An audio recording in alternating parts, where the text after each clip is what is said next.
کیا آپ جانتے ہیں اذان کی آواز سن کر کتے کیوں رونے لگتے ہیں؟ اور اگر یہ جاننا چاہتے ہیں تو اس بیان کو آپ پورا ضرور دیکھیے۔ دوستو، آپ نے یہ بھی مشاہدہ کیا ہوگا، آپ نے دیکھا ہوگا جیسے ہی فجر کی اذان ہوتی ہے تو اکثر اوقات کتے اذان کے ساتھ رونے جیسی آوازیں نکالتے ہیں اور آسمان کی جانب منہ کر کے روتے ہیں۔ بعض اوقات کتے فجر کے علاوہ باقی اذانوں کے ساتھ بھی ایسے ہی آوازیں نکالتے ہیں۔ اکثر لوگوں کے ذہن میں یہ سوال پیدا ہوتا ہے اور وہ یہ سوال کرتے ہیں کہ کتے رات میں کیوں روتے ہیں اور اذان کی آواز سن کر کیوں روتے ہیں اور کتے ایسا کیوں کرتے ہیں؟ تو آئیے دوستو، میں ان دونوں کا جواب انشاءاللہ حدیث مبارکہ کے ذریعے سے دینے کی کوشش کروں گا۔ ہمارے یہاں کتے کے رونے کو بہت زیادہ منحوس سمجھا جاتا ہے۔ کچھ لوگ تو یہاں تک مانتے ہیں کہ اگر کسی گھر کے سامنے رات کے وقت میں کتے روئے تو اس گھر میں موت ہو جاتی ہے، یا پھر اس گھر میں کوئی بہت بڑی آفت آنے والی ہے، یا اس گھر کے ساتھ کچھ برا ہونے والا ہے۔ وہیں دوسری طرف جو لوگ کتے پالتے ہیں ان کا جواب یہ ہوتا ہے کہ ہمارے گھر میں تو 24 گھنٹے کتے رہتے بھی ہیں اور روتے بھی ہیں، ہمارے اوپر تو کوئی آفت نہیں آتی۔ اور وہ یہ جواب دیتے ہیں کہ کتے تب روتے ہیں جب وہ درد میں ہوتے ہیں یا ان کو ایک دوسرے کو میسج دینا ہوتا ہے، جیسے بھیڑیا ایک دوسرے کو میسج دیتے ہیں۔ تو کون صحیح اور کون غلط؟ کیا کتے کے رونے سے کوئی آفت یا مصیبت آتی ہے یا موت آتی ہے؟ تو آئیے حدیث شریف سے سمجھنے کی کوشش کرتے ہیں۔ سب سے پہلے رات کے وقت میں کتے کیوں روتے ہیں، اس کا ذکر ابو داؤد کی حدیث شریف میں ہے۔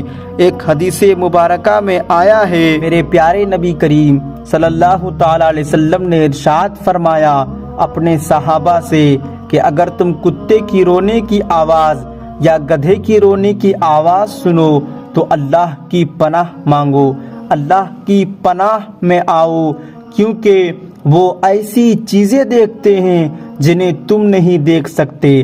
اب آگے مفسرین کرام اور علماء کرام فرماتے ہیں کہ ہم انسان شیاطین کو، جنات کو دیکھ نہیں سکتے، نہ عذاب قبر کی آوازیں سن سکتے ہیں، اور یہ جانور جنات کو بھی دیکھتے ہیں، شیاطین کو بھی دیکھتے ہیں اور عذاب قبر کی آوازیں بھی سنتے ہیں، اور وہ اس لیے روتے ہیں۔ یہ بڑے بڑے مفسرین کرام نے جواب دیا ہے۔ حدیث میں جواب اتنا آیا ہے کیونکہ یہ وہ دیکھتے ہیں، ایسی چیزیں دیکھتے ہیں جو تم نہیں دیکھ سکتے۔ تو جو ہم نہیں دیکھ سکتے، اب ان سے بچنا کیسا ہے؟ شیاطین سے کیسے بچا جائے؟ جنات سے کیسے بچا جائے؟ تو اب ان سے بچنے کا طریقہ میرے نبی کریم صلی اللہ تعالی علیہ وسلم نے ارشاد فرمایا کہ جب ان کی رونے کی آواز سنو یا گدھے کی رونے کی آواز سنو تو اللہ کی پناہ مانگو، اللہ کی پناہ میں آؤ۔ اب اللہ کی پناہ کیسے مانگے؟ تو اب آگے مفسرین کرام لکھتے ہیں جب کتے کو روتے ہوئے دیکھو یا گدھے کو روتے ہوئے دیکھو تو اعوذ باللہ من الشیطان الرجیم پڑھ لینا۔ اب اگر کوئی جن یا شیاطین آپ کے گھر سے گزر بھی رہا ہوگا یا آپ کے ارد گرد ہوگا تو انشاءاللہ آپ تک نہیں پہنچے گا، کیونکہ آپ نے اللہ کی پناہ مانگی اور آپ اللہ کی پناہ میں آ گئے، اللہ کی حفاظت میں آ گئے ہیں۔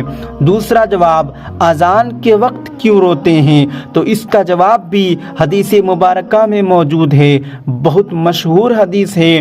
میرے نبی کریم صلی اللہ تعالی علیہ وسلم فرماتے ہیں جب اذان ہوتی ہے تو شیاطین بھاگتے ہیں، جہاں بھی ہوتے ہیں وہ اتنی دور بھاگتے ہیں جہاں اذان کی آواز نہ آئے۔ تو جب ان شیاطین کو بھاگتے ہوئے کتے دیکھتے ہیں تو وہ بھوکتے ہیں یا روتے ہیں، ان کی آواز میں جو بھی ہے یہ دوسرا جواب ہے۔ لہٰذا یہ ماننا کہ کتے کے رونے سے موت آتی ہے یا کوئی آفت آتی ہے یہ غلط ہے۔ موت آنی ہوگی تو کسی کتے کے نہ رونے سے بھی آ جائے گی، اور نہیں آنی ہوگی تو کتا کتنوں بھی روئے موت نہیں آئے گی۔ جو لوگ کتے کو پالتے ہیں ان کے گھر میں 24 گھنٹے کتے رہتے بھی ہیں، صبح سے شام تک وہ کتے روتے ہی رہتے ہیں، ان سے کوئی بھی نہیں مرتا۔ تو کتے کے رونے سے نہ موت آتی ہے نہ موت جاتی ہے، نہ آفت آتی ہے نہ آفت جاتی ہے۔ ہاں شیاطین کو آتے جاتے دیکھتے ہیں، جنات کو آتے جاتے دیکھتے ہیں، اور دیکھ کر کتے روتے ہیں۔ میرے نبی کریم صلی اللہ تعالی علیہ وسلم نے یہ علاج بتا دیا ہے کہ جب روتے ہوئے کتے کو یا گدھے کو دیکھو یا سنو تو اللہ کی پناہ مانگو، یعنی اعوذ باللہ من الشیطان الرجیم اور لا حول ولا قوت الا باللہ العلی العظیم پڑھو۔ چھوٹا سا مگر بہت کام کا میسج ہے، تمام مسلمانوں تک شیئر کیجئے۔ مجھ سے کوئی کمی پیشی ہو گئی ہو تو میری اصلاح فرمائیے۔